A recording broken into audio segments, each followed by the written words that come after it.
पहली बार जब नूह ने लिली को देखा, वह बारिश में भीग रही थी, फिर भी मुस्कुरा रही थी, जैसे कि बारिश की बूंदें आसमान के छोटे छोटे चुंबन हों।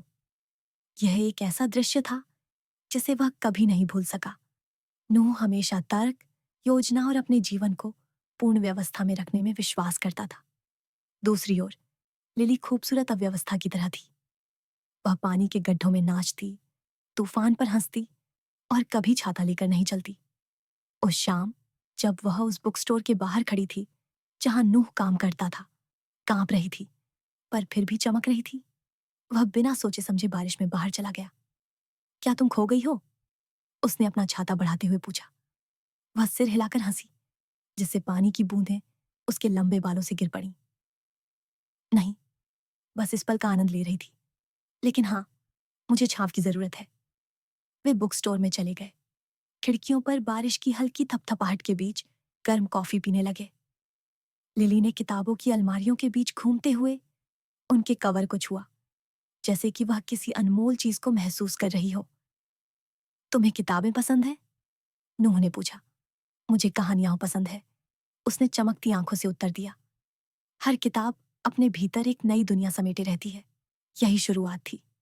अगले कुछ हफ्तों में वे कई बार मिले, कभी जानबूझकर, कभी संयोग से। लिली ने नूह की सजी धजी दुनिया में हलचल मचा दी।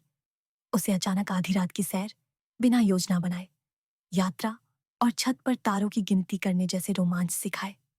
वहीं नूह ने उसे सिखाया कि शांति में भी एक अलग तरह की सुंदरता होती है। किताबों में खो जाना कितना सुखद हो सकता है और भविष्य की योजनाएं बनाना भी रोमांचक हो सकता है।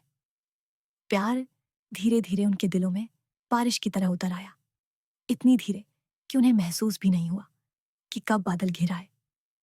एक शाम जब वे नदी किनारे खड़े थे, डूबते सूरज को देख रहे थे, नूह ने लिली की ओर देखा और कहा, तुम मुझे डराती हो। लिली ने भौहें उठाई। ओह, क्योंकि तुम मुझे मेरे बनाए सारे नियम तोड़ने पर मजबूर कर देती हो।